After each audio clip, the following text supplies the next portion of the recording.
Hello guys, myself mister Anish Shrivastava. तो आज हम आपको बताने वाले हैं एंगल्स कितने प्रकार के होते हैं। तो बेसिकली एंगल्स 8 प्रकार के होते हैं।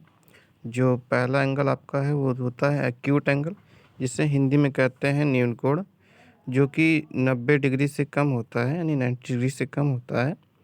और जो आपका जो सेकंड एंगल होता है, जिसे हम कहते हैं ऑब्ट्यूज एंगल, और हिंदी में इसको इसको बोलते हैं अधिक कोण।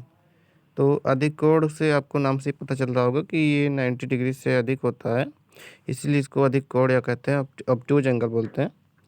और जो आपका थर्ड एंगल जो है, जिसे हम राइट एंगल बोलते हैं या हिंदी में समकोण बोलते हैं, वो एग्जैक्ट 90 डिग्री का ही होता है, यानी exact 90 degree angles are right angle. ठीक है।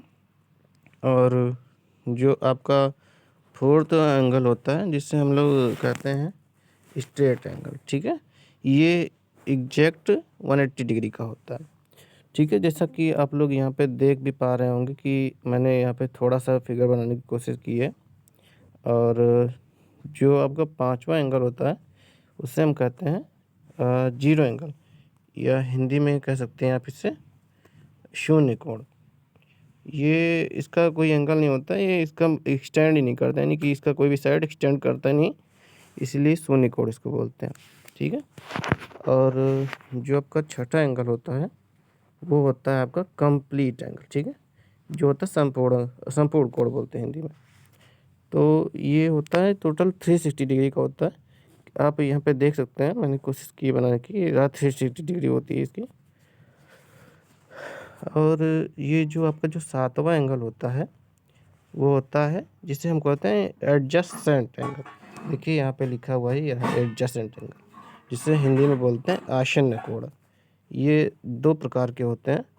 पहला आपका होता है कॉम्प्लीमेंट्री एंगल, जिसे हिंदी में कहते हैं पूरक कोण।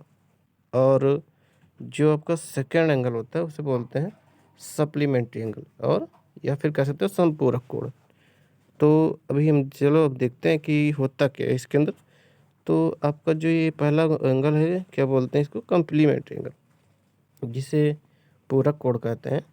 इनमें उसमें होता क्या है, इसका दो एंगल्स का सम होता है क्या है, वो एग्जैक्ट 90 डिग्री होता है। जैसे इस तरीके से आप देख रहे हैं ना, तो इन दोनों के बीच में क्या बन रहा है, 90 डिग्री। तो ये क्या है, दो एंगल्स मिला के जब 90 डिग्री बनाए होंगे, तो ये क्या कहलाता है, कॉम्प्लीमेंट्री एंगल। यानी ये वाला एंगल, ये वाला मेरे कॉम्प्लीमेंट्री एंगल बना रहा है।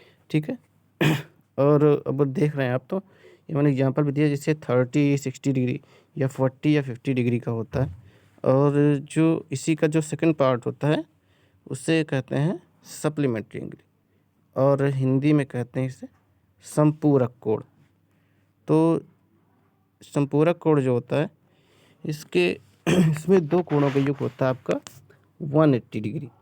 तो आप समझ सकते हैं, जैसे उसमें होता दो एंगल्स का सम होता था, उसी तरीके इसमें क्या होता, इसमें भी दो एंगल्स का सम 180 डिग्री होता है। जैसे कि आप देख सकते हैं, ये पूरा टोटल तो 180 डिग्री, लेकिन आप अगर देखेंगे तो ये वाला एंगल और ये वाला एंगल मिला के बन रहा है आपका 180 डिग्री, इसलिए इसको कहेंगे संपूरक कोण या सप्लीमेंट्री एंगल।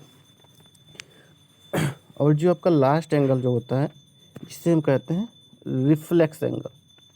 तो रिफ्लेक्स एंगल को हिंदी में बोलते हैं बृहत कोण। ठीक है। तो बृहत कोण होता क्या है, ये एंगल होता है आपका 180 डिग्री से तो ज़्यादा ही होता है, लेकिन 360 डिग्री से क्या कम होता है। जिससे आप देख रहे हैं कि यहाँ मैंने फिगर बनाया है, लेकिन देखिए ऐसे होता है। मान लीजिए आपका ये एंगल है, तो ये यहाँ से यहाँ तो 180 डिग्री, लेकिन ये जो बृहत कोण होता है यानी रिफ्लेक्स एंगल, वो 360 डिग्री से कम ही होगा। 180 डिग्री से यहाँ से तो ज़्यादा ही होगा, लेकिन 360 डिग्री से कम होगा। इसीलिए कहते क्या है इसको, बृहत कोण। तो इस तो टोटल आपने भी पढ़े हैं, टोटल 8 एंगल। तो ये 8 ही एंगल होते हैं, इससे ज़्यादा कोई एंगल होता नहीं है। तो अगर आपको वीडियो अच्छी लगी होगी तो कृपया लाइक और सब्सक्राइब करें। तो ये नया चैनल है, तो आप इस पर कृपया कमेंट करें और बताएं, अगर कुछ कमियां हुई बची होंगी तो उसको कंप्लीट करने की कोशिश की जाएगी। धन्यवाद।